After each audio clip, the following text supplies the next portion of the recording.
Hello friends, नमस्ते। मेरो च्यानलमा यहाँहरूलाई स्वागत छ। आज मैले फेरि अर्को मेरो आमाको रेसिपी लिएर आएकी छु। बोतलमा राख्ने गोलबेडाको मिक्स अचार। असाध्यै मिठो अचार छ यो। यसको लागि मैले मसिनो खालको गोलबेडा लिएकी छु। यहाँहरूले ठुल्ठुलो दाना पनि लिन सक्नुहुन्छ र यसलाई मजाले एक घाम सुकाउने र त्यस्तै अन्य भेजिटेबलहरूमा मैले लिएकी छु हरियो खालको बेल पेपर, गाजर, बन्दा गाजर बेल पेपरलाई यस्तो मसिनो पारेर काट्ने र प्याज एक दाना। प्याजलाई चाहिँ सुकेपछि पछि म यो फेद र टुप्पा पछि काट्ने छु। त्यस्तै गरेर हामीलाई चाहिन्छ अदुवा मैले यसरी मसिनो टुक्रा पारेर काटेकी छु। लसुन पनि यस्तो लाम्चो टुक्रा पारेर काटेकी छु र यिनीहरूलाई मजाले घाममा सुकाउनु पर्छ। र अन्य सामग्रीहरूमा हामीलाई चाहिन्छ हरियो खुर्सानी मेरो सुकेको भएर मैले यहाँ राखेको छु। यहाँहरूले चाहिँ फ्रेस हरियो खुर्सानी ल्याएर पखालेर अघि तरकारीसँगै सुकाउनु होला। त्यस्तै गरेर हामीलाई चाहिन्छ रातो धुलो खुर्सानी, मैले यहाँ चिल्ली फ्लेक्स ल्याएकी छु। मेथी, जिरा, टिमुरको धुलो, तोरी अथवा रायो, नुन र तोरीको तेल अनि बेसार चाहिन्छ हामीलाई। अब हामी पहिला मसला तयार गरौँ। मसलाको लागि मैले यहाँ मेथी प्यानमा भुट्न सुरु गरेँ। मेथीलाई राम्रोसँग चलाएर भुट्नु होला र यतिको भयो। अब यसलाई म प्लेटमा झिकेँ र यसैमा अब जिरा भुट्न सुरु गरौँ। जिरालाई पनि राम्रोसँग भुट्ने।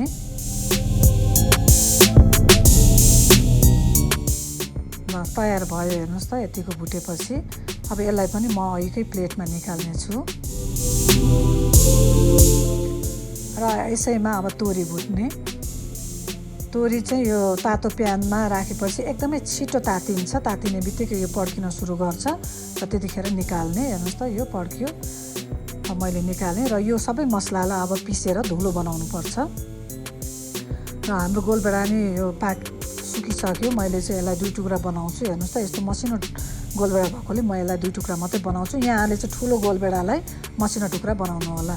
हाम्रो भेजिटेबल पनि यतिको सुक्यो। अब म यसलाई एउटा भाँडामा उठाउँछु। यो 3टा भेजिटेबल गाजर, बन्दा र बेल पेपरलाई चाहिँ मैले एउटा भाँडामा उठाएकी छु र प्याजलाई चाहिँ म पछि काट्ने छु। अदुवा लसुनलाई मैले यहाँ छुट्टै भाँडामा उठाएकी छु।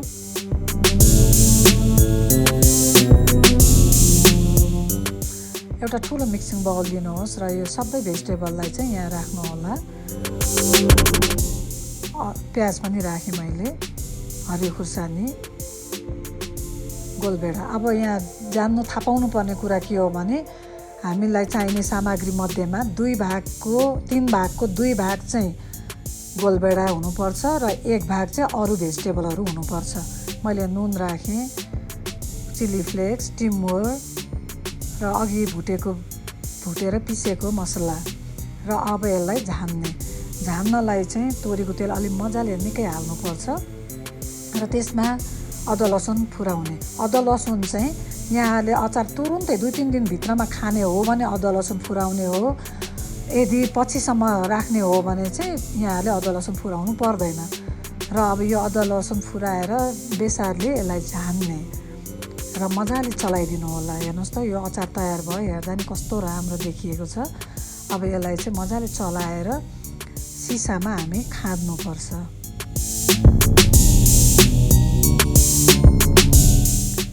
र यो सिसामा चाहिँ यसरी चम्चाले राखेर मजाले थिच्दै यसलाई चाहिँ राख्नु होला। र यो अचार चाहिँ घाममा सुकाउँदाखेरि मजाले पानी आउँछ गोलबेडा धेरै भएकोले। र त्यसको लागि हामीले चाहिँ यो भाग चाहिँ राख्नुपर्छ। यतिसम्म चाहिँ यो पानी आउने भाग छोडिदिनुपर्छ र त्यसमाथि चाहिँ हामीले अलिकति तोरीको तेल राखिदिने फेरि माथिबाट र यसलाई राम्रोसँग बिर्को लगाएर घाममा राखिदिनु होला। 2-3 दिनमा यो मजाले खान मिल्छ। असाध्यै मिठो अचार छ। यहाँहरूले जरुर ट्राई गर्नुहोला।